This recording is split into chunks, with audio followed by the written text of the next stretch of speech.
여러분 반갑습니다. 도서관에 가서 좋은 책을 중개하는 여러분의 중개소원입니다. 좋아요와 구독은 사랑입니다. 오늘은 충주에 있는 충청대학교 도서관 문장원에 가서 점과 손으로 헤아려 본 상실의 조각들, 수학의 위로를 중개해 드리겠습니다. 마이클 프레임이 쓰고 이한음이 옮겼습니다. 은퇴한 예일대 교수이자 노년의 수학자 프레임은 점과 손으로 부서진 삶의 조각들을 통해 상실과 부재 속에서 살아가는 우리에게 전하려는 메시지는 위로입니다. 지혜와 따뜻함을 두루갖춘 저자의 마을을 따라가다 보면 어느새 고요함 속에서 기억 속을 걷고 있는 자신을 발견하게 될 겁니다. 수학이 위로가 될 수 있을까요?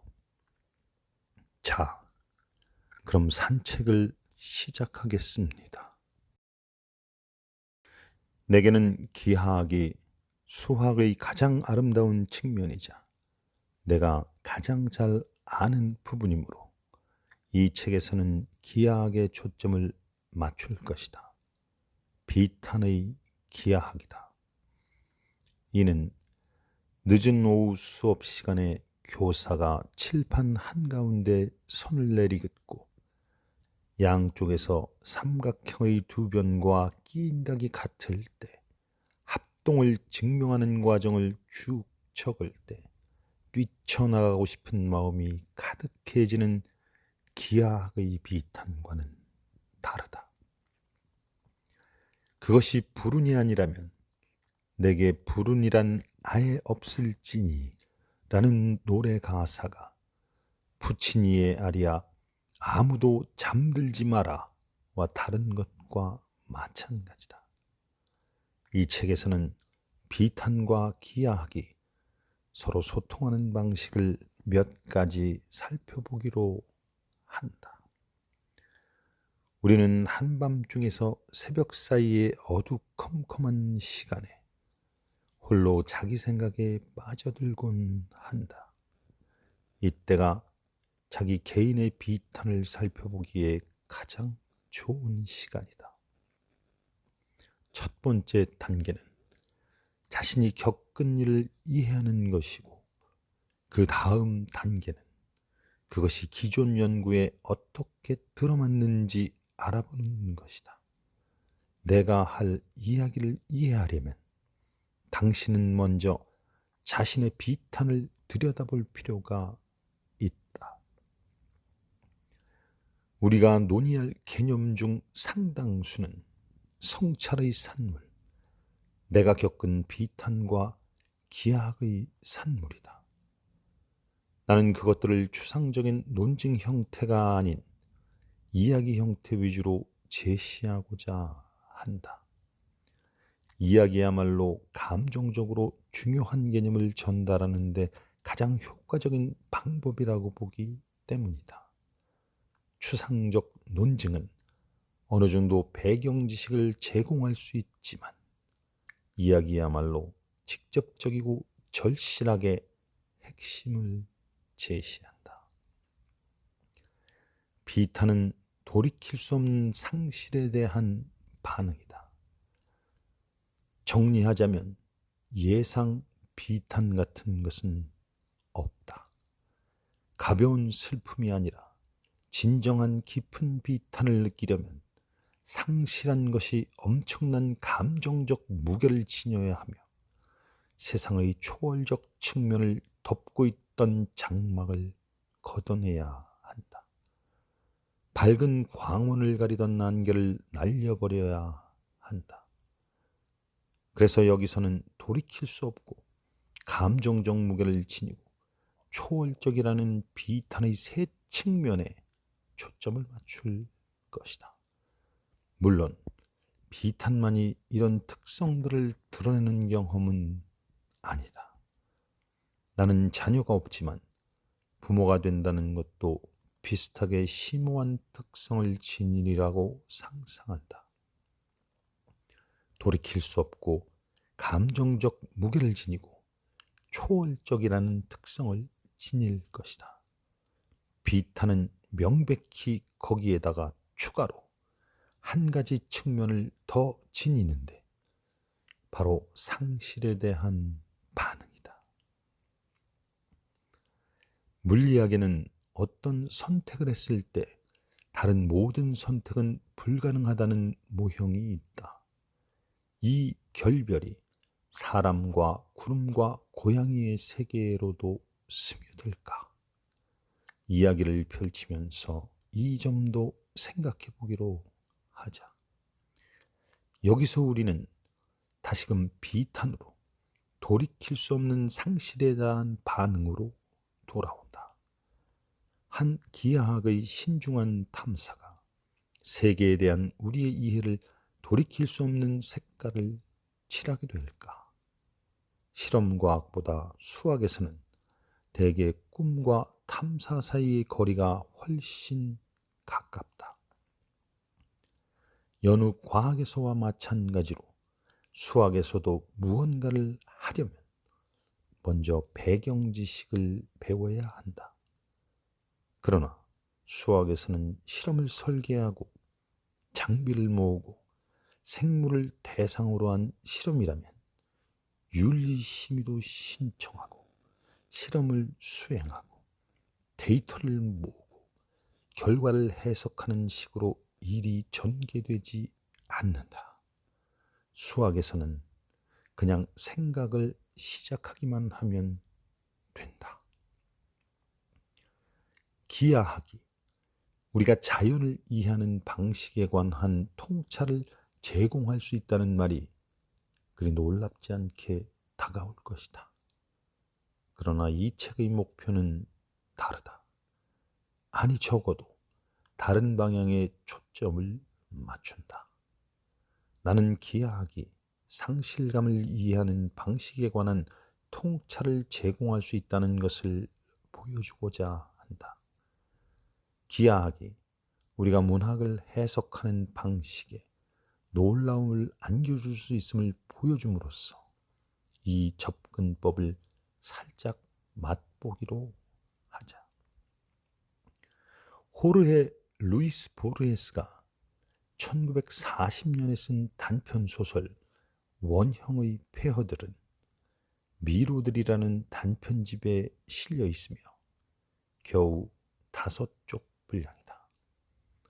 다른 사람을 꿈꾸어서 깨어있는 세상으로 들여보낸다는 놀라운 소설이다.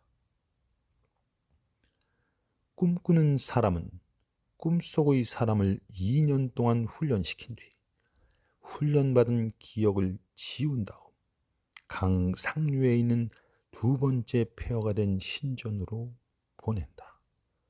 마찬가지로 불을 모시는 신전이다.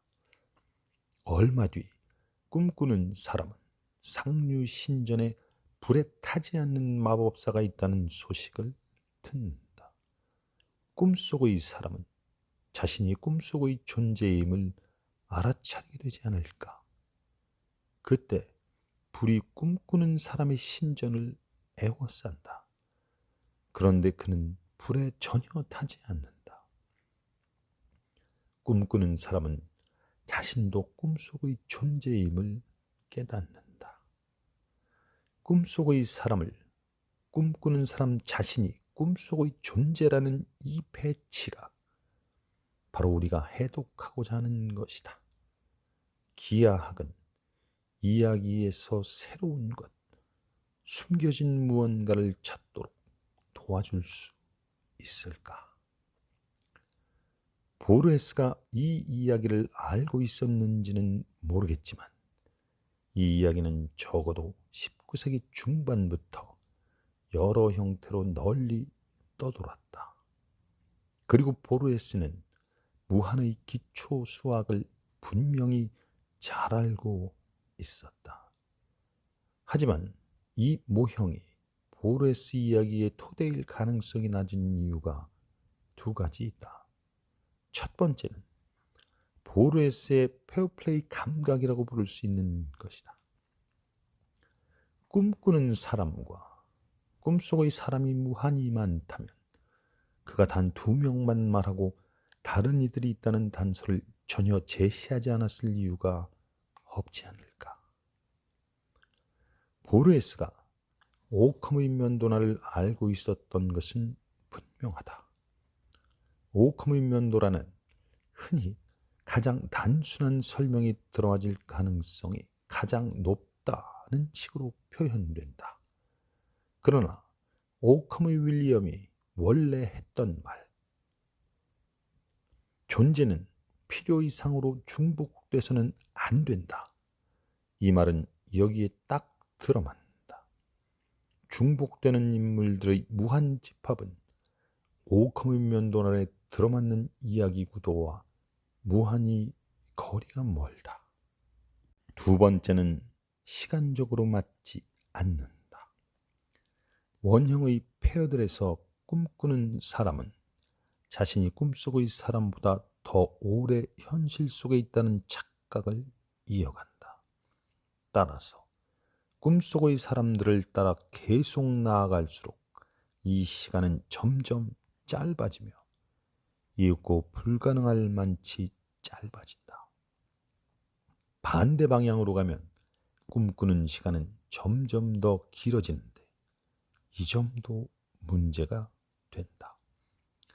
꿈꾸는 사람과 꿈속의 사람이 동인일 수 있을까? 그렇다면 이야기는 원을 그리며 돌게 될 것이다. 원형 시간이라는 개념은 보르헤스에게 친숙했다. 사실 그는 원형 시간이라는 평론도 썼다. 그 글에서는 고려할 핵심 내용이 비슷하지만 똑같지 않은 원들이라는 개념이라고 제시한다. 이 이야기에는 끝이 없다. 비록 미미한 변형이 일어날 수 있긴 하지만 동일한 원에 갇힌 자기생성적인 자율적 우주다. 보르헤스는 원들의 교리라는 평론에서 유한한 우주들이 원형 특성을 지닌다고 주장하면서 나름 계산한 결과를 제시했다. 기하학을 통해 원형의 페어들은 이 영원한 반복이 이야기로 표현된 것이라고 추론하게 된다. 어떤 이들은 비탄이 스테로이드에서 비롯되는 가벼운 슬픔과 다를 바가 없다고 여긴다. 그러나 나는 비탄이 심리적으로도 철학적으로도 가벼운 슬픔과 다르다고 본다. 나는 기분 좋게 공원으로 산책을 가서 무라카미의 새 소설을 읽기로 마음먹은 날에 폭우가 내리기 시작해 온종일 쏟아진다면 슬프다. 이는 불편함, 실망이지만 불가능성을 의미하지는 않는다. 다른 날, 다른 산책, 그리고 무라카미의 새 소설이 있을 것이다. 반면에 어머니의 관 옆에 서 있었을 때 나는 어머니가 떠났다는 것을 알았다. 더 이상 대화도 없을 것이고 어머니의 품에 꼭 안기는 일도 없을 것이며 가장 어릴 때부터 받았던 편안함과 안전하다는 느낌도 마지막 작별 인사와 함께 끝이 났다는 것을 몇 주 전에 어머니가 갑자기 뇌졸중으로 세상을 떠나시면서였다. 이것이 바로 비탄이며 돌이킬 수 없는 것이다. 우리는 남의 지옥으로 들어갈 수는 없지만 남의 상황에 처한다면 자신이 어떤 지옥에 빠질지 상상할 수 있다. 그것이 우리가 비탄을 사려 깊게 생각하고 이야기하고 쓸 수 있는 방법이다. 공감이 없다면 비탄은 우리 자신의 머리 안에 다치게 된다. 또 계속 비탄에 잠긴 채 살아가는 이들에게는 머리가 비탄에 갇혀 있다고 할 수 있다. 그러니 결론은 이렇다. 비탄은 돌이킬 수 없으며 우리는 우발적인 사건을 비탄할 수 없고 예견된 비탄이란 없다. 그리고 남의 비탄을 어렴풋하게라도 이해하기 위해 어떤 방법을 쓰던 간에 그 방법은 공감이라는 렌즈를 통해 초점이 맞추어진다. 죽음이 비탄의 원인이라는 것은 명백하다. 다른 상황들, 예를 들면 중병이나 치매에서는 상황이 더 복잡하다. 내가 비탄이라고 부르는 것에 우리가 얼마나 가까이 다가가는지는 상실이 돌이킬 수 없음을 얼마나 확신하느냐에 달려있다. 그런 확신은 매 순간 달라진다. 이 접근법을 취하고자 한다면 스스로 이 균형을 알아내야 할 것이다. 이제 심리학자 존 아처의 1999년 저서 비탄의 본질을 주된 원천으로 삼아서 비탄의 연구가 이루어진 역사를 짧게 살펴보기로 하자. 1970년대 심리학자 존 볼비는 비탄이 부적응이며 분리반응이라고 주장했다. 일반적으로 분리반응은 적응적이다. 즉, 떨어지게 된 사랑하는 사람을 추구하게 만든다. 그런 반응이 유용한 상황이 그렇지 않은 상황보다 훨씬 더 많기에 그것을 선호하는 쪽으로 자연 선택이 이루어져 왔다. 그러나 비탄은 재결합이 불가능한 상황에서의 분리 반응이다. 정신과 의사 콜린 파크스는 비탄이 우리가 애착을 형성하는 방식의 필연적인 결과라고 주장한다. 아처는 죽음이라는 인식이 인류 진화에서 최근에야 등장한 것이라고 추정하면서 우리에게 회복 가능성을 지닌 분리와 죽음처럼 돌이킬 수 없는 분리의 반응을 구분할 시간이 없었다고 본다. 알렉산더 샌드는 상세한 심리학적 연구를 통해 최초로 비탄을 슬픔의 법칙으로 통합했다. 실험 자료가 부족하기에 샌드는 소설과 시를 사료로 삼아 자신의 개념을 설명했다. 실험 자료가 있다고 할 때에도 예술은 수많은 심리학 연구보다도 원초적인 감정을 더 직접적으로 얼핏 보여줄 수 있다. 우리 각자는 나름의 방식으로 비탄을 느낀다.